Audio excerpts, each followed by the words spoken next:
My name is Elysabeth Alfano, your host of The Dinner Party. When celebs can't make the filming of my live roundtable TV talk show, I take the dinner party to them.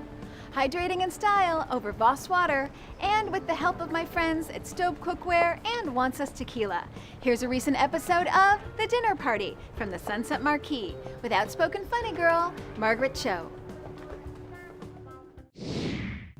So Margaret, thank you for joining me today. Thank you. So I want to first say cheers to you. American Myth is coming out. Cheers. April, right? End of April. April 29th, yes. So exciting.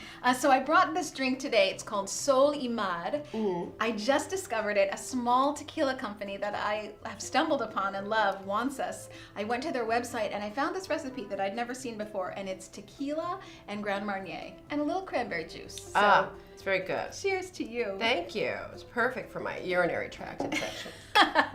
Well, good. I aim to please. No, tequila is so... I always drink tequila just because I think it's just so... I've gone to Mexico and watched it being made, and I just love the process. I love the flavor. It's a little bit less harsh on the body as some other alcohols can be. Yes. So, delicious. It's actually my favorite spirit, and I start a lot of dinner parties with it because I think it's such a much more complex, rich flavor than something like vodka, or it's just a more interesting flavor to me. So Yeah, it's good. And I love my company that I just recently found. It's nice. In the 90s, when all the girls were really skinny, me and... Those days are over. I know, but me and Janine Garofalo, we would... she taught me this trick. Is before you eat, 2 shots of tequila. It'll kill your appetite, so you don't have to eat for the rest of the night. Good to know. And so we did this for several years. She got way thinner than I could ever. I mean, I was anorexic, but I never got below 150. So not that good. Almost anorexic. Not that good. Not good, but still technically had the disease. Right, yes. But just, didn't display get the perks. Gosh darn it. Had the disease but didn't get the perks. Before I get into the details, I first wanted to ask you, because you do all these routines about your mother and sort of influenced by your mother, and I think if I lived my life in public the way that you do, and I say it's something that I'm so proud of because you speak your voice and you speak your mind, and I know that that has helped so many people. If I did that in public, my mother would die. So I wanted to ask you, what does your mother think about how open you are in public? Well, now she's mad because I was started to talk about things that she just doesn't want me to talk about, sexual abuse. This is something that we've been talking about my entire life, basically.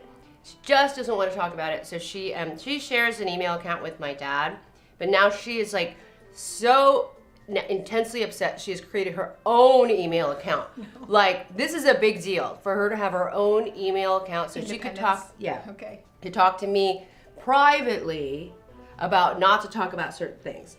And so the thing is that for me, it's important to talk about sexual abuse and make jokes about it and make music about it because in the silence, the predator thrives. Unfortunately, this excludes me from the group vacations, which is also, I don't want to go anyway. So but there's this violence that I have in the way that I talk about it that really upsets her. Okay. She's cool with everything else. I was going to say, because this isn't the only topic that you're out there on, but no. This is the one that's halting her. She's cool with everything else. So I know that the song I Want to Kill My Rapist has been controversial a little bit, and I don't understand why, because it's such a normal part of the healing process that you would be angry. Yeah. And I say this not just because I'm Sicilian, and we, if people are upsetting you, then, there's hell to pay. But it seems like a normal part of the process, and the only way to heal is to say, I have to really divorce myself from this person and the power they had over me, and I'm going to take back that power, and I'm mad. Yeah. It strikes me as normal, so I never really understood why that was upsetting to people. I think it's just such a naked response to a real crime. Like, when you abuse a child like that, I don't care if you're, like, people have all this sympathy for predators. Like, oh, it's because he was abused. Like, I don't fucking care. Like, You don't. And I'm also not literally advocating for killing somebody. I'm just talking about, let's just say what happened. So let's get the subject out in the open. Let's get that murderous rage out in the open, because we know so little about and how you feel abuse. about it. Yeah. That, this happened, and you are allowed, it's understood, to have a natural human response. Like, what does music give you that comedy doesn't? It gives me a way to channel energy into something that may be difficult to talk about. Like I wrote the song, I Want to Kill My Rapist, before I did material about it, because every time I tried to do material about it, he would get upset. The audience would get upset. Because the audience, as a comedy audience, wants you to be heroic, and they always want you to win. And in this case, it's not that I lose, but I'm telling them something that's very triggering. Yes. A word that sort of people, they don't want to be triggered. And so when I wrote the song, I realized, I can do material around it and then end the show with a sort of catharsis of the song. And that's where it helped comedy. The thing about my music is that I'll make music whether anybody hears it or not, and that's most musicians everywhere. We will always make music because we all hang out and don't want to talk to each other. So we make music because we're all socially inept somehow. So it's much easier to pick up an instrument and go for it than actually communicate. But that's how we communicate, through notes and phrases and measures, through lyrics. Well, I always find, for me, this is funny, and I don't know if this applies at all, but when I'm having something really stressful, I have to sing. Not because I'm a good singer, because I am not, and I'm not a musician in any way, shape, or form, but all that breathing, it gives me, it centers me, as strange as that sounds, and then sometimes I forget that I have a voice. Oh, yeah. And singing, again, I'm not a good singer, but singing brings me back to feeling that I have a voice. Nice. And I think that's the beginning of breaking out of any kind of stuck situation. And what the truth is that everybody's a good singer. It's like, the thing is that if you can talk, you can sing. If you can breathe, you can sing. And everybody's a good singer. Listen to Bob Dylan's voice. Right. You know, it was not what we think of traditionally as a beautiful voice, yet his singing brought about revolution. So, what song do you sing? What songs do you like to sing? Sometimes I just hum. Sometimes, I sing a lot of old Aretha Franklin songs. Oh, yeah. So for someone who can't sing and then to go for Aretha Franklin, I'm really butchering it. No, it's great. It's so good because she belts it out. And so you feel like you've got this power. She's so good. When she brought her purse out, and then Obama's in the audience, she just put a purse on the piano. It's a natural woman. Yes. And it's looking out on the morning rain. Like That's right, the whole president. audience, yes. But she still has her coat on. Like she. I'm and not her purse, staying, but I'm just doing this for a quick second. song. Like the and the power of that song is so. It's sort of a national anthem. Absolutely. And for an anthem for all women. And the tiny, beautiful Carole King wrote it. You think, Aretha wrote it. No, actually, it was this little, beautiful little white chick who figured out, this is a song, this is how I feel, and this beautiful black woman said, no, this is this, and it's beautiful. But you say that, this small little white chick, but she was making music when women weren't allowed to. Oh yeah, no, be she's black. amazing. She is a groundbreaker in her own She's the right. architect Yes. of so many wonderful women songs. in music. She is. I mean, She is. she's tremendous. I did the Letterman show with her in the 90s, and she did a duet with Slash, and it was so awesome. Oh. She's so rocking. Yeah. I mean, she Still. is one of my big heroes. Me too. With the Brill Building and all of the songs that she's written. So it's not to say that. It's just that we think about, and we talk a lot about cultural appropriation and what is that, and what is it to steal from a culture, and what is specific to a culture. And a song like Natural Woman has sort of been, in a sense, thought of as Aretha's legacy. Yes. But in truth, it was a person that's totally different than an Aretha. And Aretha's heard the song and said, that song's got soul. Yes. That's got magic. And crosses over. It crosses It over. reaches everybody, regardless of ethnicity or age, even, or decade or time or color. So. Yeah. Some truth crosses over. Some truth has no race or ethnicity or identity. I feel like I'm a thin person, but I'm Hollywood obese in compared to all the people in movies. And then when I go to Asia, when I go to Korea, I'm Guinness Book of World Records obese. No, I did feel that when I was there. Oh God, I am just Porky the Plump. Everybody Yeah. is so Linear. and people think, oh, it's an Asian thing. I go, no, it's many generations of body shaming that have created this idea that Asian women are petite, when in truth, we've just been told so many generations in a row that we can't overstep our bounds, that it's like people have now assumptive like quality, like this is the traits of the race, when in truth that's not anything real at all. I've never thought about that. Let me see if I've got that right. So you're saying the pressure culturally to be diminutive, to take a back seat, then of course ends up affecting people physically, and they do just that. And it affects their DNA, and their bones stop growing. I mean, it's like a totally weird thing, because I am so giant in Asia. Like, which, for the record, anybody watching, I know we're seated here, but she's not giant. No, I'm like a small person, but I identify as fat because to say that has power, because it's a word that's been used to hurt me my entire life. So if I can say, well, that doesn't hurt me, what else you got? We're sort of course, talking about very serious subjects, but lightheartedly. And in doing so, making, hopefully, the conversation something that people will still want to listen to, even though the information that we're talking about is very harsh. And you do that in your comedy. That therein it actually is the joy and benefit, I think, of comedy. I love that about comedy, because it can take such a gut-wrenching subject and turn it into something palatable so that people still hear it.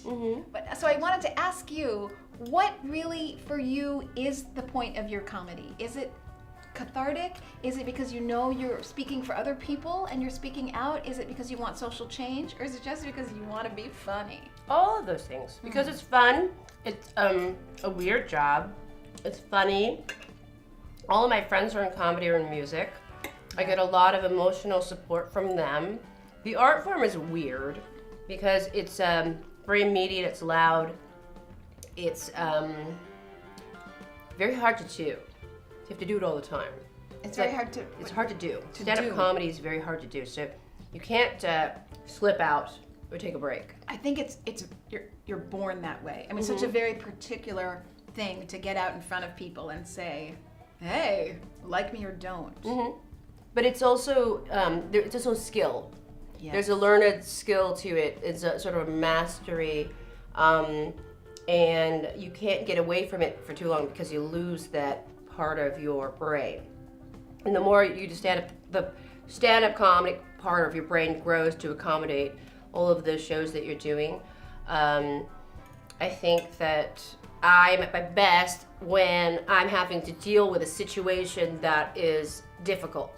So if I'm like with a sort of a heckler or something like that, that's where my mastery really shows until I get mad. And then when I get mad, it's terrible. And what will make you mad? Like, what will take you over that threshold? What takes me over the edge is when people are just rude. You know, when like, or they're just drunk, or they're just not listening, or they don't understand the value of being present if they're like looking at their phone or whatever. That there's a kind of thing like, I am very much a proponent of when we enter this room, we enter a social agreement that you sit there and I talk and you listen. And if you violate that agreement, there's going to be problems. Hell to be. So and then if I get mad, then I have to like not get so mad, because then it becomes mean, then I'm really mean, then I regret what I say, you know, I get it because it's really personal, and that's not my intention. But the best thing is if I can sort of be on the edge of getting mad and also enjoying the moment and playing with them and having fun. So it's just weird. It's an art that I still haven't fully grasped yet, and it's been 30 years in. And it still intrigues me. It still excites me. And you have to be so present. There's no thinking about your next joke coming forward, or you really have to harness every energy in the room. I interviewed jazz vocalist Kurt Elling, Grammy Award-winning vocalist Kurt Elling, and he said he would also get very mad when people had their cell phones, because he would be like, hey, dude, I'm giving you this gift right now. Not for later, and not for you to show it to your friends, but I'm giving you this gift right now, and you're kind of stealing the energy from the room when you're not present. And so, you know, as the person on stage, either the performer or the stand-up comic, you want to harness every energy and have everyone there with you. Otherwise, it's just not the same. Yeah, people want a record of it, and you can appreciate that when you're there. Like, you want a record of it, and you want a moment that you can share it with other people, but at the same time, you deprive yourself of, you just got to be there. So if we take sort of the Venn diagram of your life, so we have female, and then Korean, and then bisexual, and then stand-up comic. So it's a really tiny intersection. There aren't very many of you out there. Yeah, I don't think so. And I wondered if that's empowering. Yeah, no, it is powerful, and it's a good thing. And then also I'm very welcoming to others that are like me, who sort of don't feel like they fit in. And I feel like, well, in Asian American culture, a lot of times our families have too much control over our lives. So these kids don't go into careers like comedy or acting or music because they're so afraid of their family's disapproval. And so my existence was their ability to go, hey, there's somebody out there that's kind of like what I want to be like, and she's really successful. Right. And so in that, I really welcome many, many different types of people who never thought it was possible. So that's the saddest, that's more empowerment actually, when you are able to break ground for others and are grateful for it, instead of being like, hey, don't take my power, don't take my place. I'm like, no, please take my place, I don't want to do. Everyone join in. Yeah, I don't want to do this anymore. I want to do it alone anymore. No, you do it. Like, but there was always a lot of guys. There's a lot of Asian American guys doing comedy, and then it took women a little bit longer. And so now there's a lot more Asian American women doing it, and that's exciting to me and empowering to me. But it's like, I feel now more like a ground down, like I'm like a pioneer for them, and then I don't have to do any more work. Just relax. Just sit back and eat and drink, which is why I can just drink tequila. Yay! Was there ever a time when you thought, this just might not work out for me? Oh, I think that every day though. Okay, that still goes on today. It's constant, because when you're like in art, and the way that social media is, like I look at social media as sort of, they're a lot like the Catholic Church in the 1500s. They really like debate on the morality of everybody, and like especially celebrity, like how are you going to behave and who is behaving wrongly, and let's show who's behaving wrongly, and we're going to punish that person with trolling and unflattering photographs and who has cellulite and all this like stupid stuff, because there's always this moral arbiter of life, whether you're living in the Middle Ages or now. We've created it in social media, yet then they had created it with religion. Sometimes there's a bit of a crossover, you know, when you're talking sort of about politics or whatever, or conservative politics or whatever, and all this stuff. But it's just this thing that I want to sort of find a way to speak against. Like, it's a human tendency to want to regulate morality, and we've done it with social media. Fascinating, because originally the internet was supposed to be the exact opposite. Everyone was supposed to have a free and equal voice. Yeah, but they do, but they don't. You know, there's people who have more followers, and it's just a weird thing. So that sort of can keep me in a place of, am I doing this? Why am I doing this? Why am I doing this? Yeah, because I'm on, as you know, we're Twitter friends, so I'm on there all the time, and so I talk to everyone. So you must be really fast. I'm pretty fast, like, I'm really fast, and I like to talk to everybody, but it can be very depressing. Yes. Because people can say really horrible things to you. And I don't always put the notifications filter, you know, like how you can sort of do a quality filter and who gets to talk to you and who doesn't. And if the message is really abusive, you won't get it. I don't put that on, because in the same way that I don't wear Spanx. I will, okay, I'm raising my glass to that. Because no Spanx. I can't wear Spanx, I got IBS. And so I don't, you know, like, I want to hear it all. Unfortunately, I get it all. You know, and like with Spanx, like, I want everybody to see everything that I am, and that's just how it goes. That's how it goes. But so I get it all, I hear it all, and it's upsetting. And I talked to Amy Schumer, who's a friend of mine, about it, and, you know, she's very, she takes care of herself. And this is what I need to do, is look towards self-care. But when I talked to Seinfeld about it, Seinfeld was like, oh, the ubiquity of it makes it meaningless. Oh. Like, the fact that there's so much of it for so many people, it doesn't matter. Like, he's like, because it's every day it's going to change. It is that it's so much out there, it doesn't matter. But Amy's approach is very different to his. You know, they're in different places in their lives. Right. But I have to listen to both. So I know they're both right. And they're different. You know, Jerry had a long career that everybody loved. I got to think very few people disliked Jerry. I mean, just, you know, whereas he's an icon. Yes, whereas female who's standing out, who's outspoken. It's a different game. It's a different game, but also when you're talking about how to understand fame and like what it does to a person.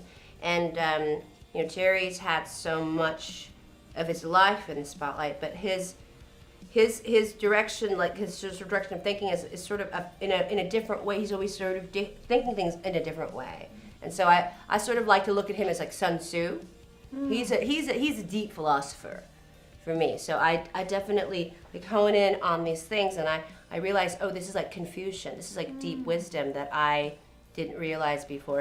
And Amy's more like my daughter, superhero daughter fighting the elements, like, and trying to comfort me as sort of a mom who's like, what do I do now? What tool do you have that you think allows you to make such ground in speaking for other people? Is it just that you've given the gift of comedy, or that you have to speak out about the things that you have on your plate? You can't keep it back despite that your family might want you to. What do you think is your one strongest asset that allows you to keep going at it? I'm sad because I'm such a bitch, and I just want to force people to listen to me, and I'm like, I don't care what you think. I just don't care what you think. This is what I have to say. And that I put my opinion higher than anybody else's. And that's kind of a rare thing for people, because like, you get insecure and you're like, should I be saying this? Like, I don't know if I'm supposed, this is an impolite company, this is a mixed company, whatever that company is. I don't care. Like, my thing I have to say is so much more important than anybody else's. And that's my gift and my downfall. Yes, empowering, and then probably poses some trickiness for you from time to time. Like, I have to talk through the foot that's already in my mouth. Like, it's very hard. Chewing on the toes Yes. as you make your sentence. So it's both a wonderful aspect to what I do, but it's also the thing that gets me the most in trouble. But that's fine. I don't really care. And is that the advice that you would give to someone else? Just don't care what other people think? So we talk about authentic selves, and I do have to confess, I can't stand kimchi. I don't like it. Sour. I Well, you don't can't want really anything to do with it. Well, you can't really eat it. Well, you can because you're pescatarian, but What? it's got fish in it. What? That's the fermenting agent. Is that it's Didn't know fish? this. And that's Yeah. probably why I don't like it. Even though I do eat fish, but I thought it was pure vegetable. No. Oh my god, I've been tricked by kimchi. Yeah, no. It's got either shrimp paste, dried shrimp paste, fermented shrimp paste, or some kind of fermenting agent. Very few kimchis are purely vegetarian. So here I started with a snack that I can't stand. There's so many snacks that I do love. I'm wondering, when you are on tour and you're in a bus and you're going from city to city, favorite snack? Oh, this is so gross. A microwave burrito. You're kidding. Yeah. Hot dog from a convenience store that's been burnt for a long time on the Oh rolling wait, thing. you mean that's going like in a 7-Eleven? Yeah, That's going the hot dog that's like that. on the roller? Yeah, on the roller. I love a Several hot days. dog. Yeah, I love it's so good. And then I like cream cheese with Doritos in a raisin bagel. It's so gross. Wait a minute. Cream cheese. A raisin bagel, kind of stale, not from New York. There's not like a good bagel. And plus, you couldn't get a good. There's not like a traditional raisin bagel is not. It's not a raisin real bagel. Yes, that not a real doesn't bagel. count. Yes. But that's like kind of a bagel. That's like a flavor that you would get. And then I want that. I want it toasted with a lot of cream cheese, not whipped, like regular, like the block. A chunk. And then on top, Doritos, not Cool Ranch. Taco flavor? No, yeah, just the traditional, the orange. Oh, I see. So you're pure. Don't give me the Not Cool by Ranch. flavor, but we're going by coloring. Color, additive. like, yeah, I get mad when people sort of try to put the Cool Ranch. I'm like, why are you trying Don't this mess with me? with my raisin bagel cream cheese Dorito. I already perfected this, and sometimes a little, like a packet of mustard. It's so gross. It's so good. I can hear all my camera crew is like trying to keep it together. No, 'cause it's they're trying so- not to laugh. And I'm like a gourmand. Like, I am a chef, and I am, I go to Noma in Copenhagen, which is the best restaurant in the world, and I'm friends with Renee. I'm friends with the finest chefs and gourmands in the world. They make me meals, meticulous meals, and I get, well, my favorite thing is the hot dog in the 7-Eleven and a raisin cinnamon bagel with cream cheese and mustard and the orange Doritos. Margaret, the next time we get together, I will have raisin bagel with cream cheese Dorito mustard A for packet, you. maybe a Golden's mustard, like a packet of Golden's. Okay, yes, no, I would never get Dijon. I would not go that No, way for don't this meal. try to make it. But that it's like when you're like on tour and sort of you can't really get to the food that you want. You have to sort of make the meal out of whatever you can get. It's very satisfying. And you can take it to go Mm-hmm. and offend people as you move through the world Yeah. with a very interesting snack choice. Margaret Cho, cheers to you. Cheers. Thanks for being so outspoken and all that you do and being a voice for so many. Of course, thank you. I like this weird level of celebrity where people kind of know, and then if they know, then they're excited about it, but it's not enough to like go through my garbage. But maybe they do go through my garbage. I don't know. I'm not sure. I'm glad that we think, at least for the moment, that no one's going through your garbage. They could. Have it. It's my garbage. All I of the don't know. recycling is really meticulously separated. Okay, well that's what we will find in Margaret Cho's garbage. Noted. I compost.